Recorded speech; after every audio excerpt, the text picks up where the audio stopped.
Okay, so this is LT5 for Unit 6 with quadratics. Solve quadratic equations using the quadratic formula.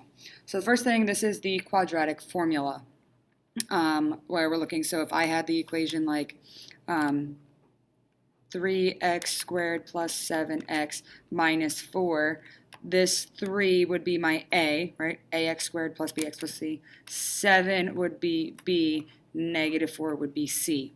And then I would plug that into this equation.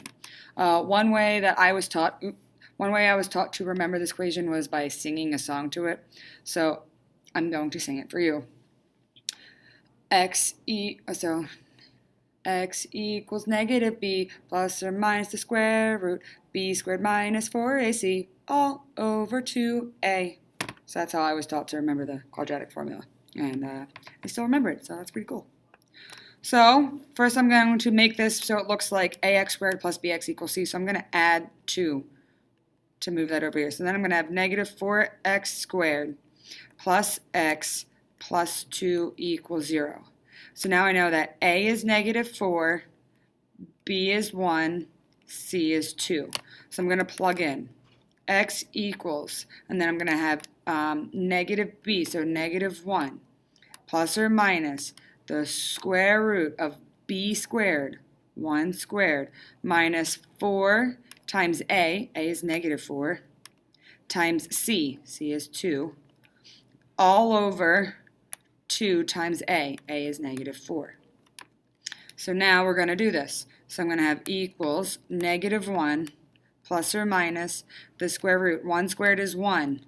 Negative 4 times negative 4 is 16. 16 times 2 is 32. So this became a positive. So this becomes plus 32. This is where a lot of people make mistakes. Don't think of this as a minus. Think of it as a negative. So plus 32 all over, this is an equal sign, sorry. 2 times negative 4 is negative 8. 1 plus 32, so I can have negative 1 plus or minus the square root of 33 over negative 8. You could leave this as your answer if you wanted to. If it does ask you, though, for 2 specific roots, if it says actually find the roots, so this is 2 different answers, right, plus and minus. If you wanted to give an actual answer, then I could do this. The square root of 33, so if I type that in the calculator, I then have this, negative 1 plus or minus, and I'm just going to make this 5.7. 5.7 all over negative 8. So then I could do this. Negative 1 plus 5.7 divided by negative 8. Do this in the calculator. Negative 1 plus 5.7. Divide that by negative 8. I'm going to get approximately negative 0.59, right? Negative 1 plus 5.7 is 4.7. 4.7 divided by negative 8 would give me negative 5.9, and I'm rounding. Or I could have done negative 1 minus 5.7 divided by negative 8, because I have the plus or minus option. So here's my plus, here's my minus. Negative 1 minus 5.7 would be negative 6.7. Negative 6.7 divided by negative 8 would give me positive 0.85. So these would be those 2 roots. These would be the 2 roots. This is saying it one way. This is actually writing down what they would actually be. Pause this. I'm going to erase this all so I can have room for this. So pause, write it down.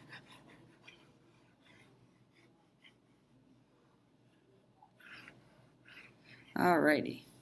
This one over here, it's already set up for us. I know that A is 1, B is 2, C is 7. So I'm going to have this, x equals negative b, so negative 2, plus or minus the square root of b squared, 2 squared, minus 4 times a is 1 times c is 7, all over 2 times a. So I have negative 2 plus or minus 2 squared is 4. Negative 4 times 1 is negative 4. Negative 4 times 7 is negative 28. 2 times 1 is 2. So then I have negative 2 plus or minus the square root of negative 24 all over 2. Right here, we cannot do this. We cannot take the square root of a negative number. That is imaginary. That's an imaginary number. It's not real. So we're going to just say that there are no real roots. If it gets something with a negative on the inside, we say there are no real roots. No real roots. But remember, be careful, because some of you might have gotten no real roots over here because you're not paying attention to this negative sign when you're distributing. So before class, solve this using the quadratic formula. What does it tell you about the parabola? And now my story. I had a story. What was I going to tell you? Oh, the underpants man. So one of my best friends from home, she's the oldest of 3. And when she was growing up, around Christmas time, she convinced her younger sisters that there was an underpants man. So she would put her dad's underwear in her sister's stockings every Christmas Eve and convinced her sisters that there was a man called the underpants man that came on Christmas Eve and put underwear in your stockings. And they believed this for the longest time, and she is now 25 years old, and she still to this day puts underwear in her sister's stockings, even though they now know that it's no such thing as the underpants man. So if you have little sisters or brothers, you can make them believe in the underpants man too, I guess.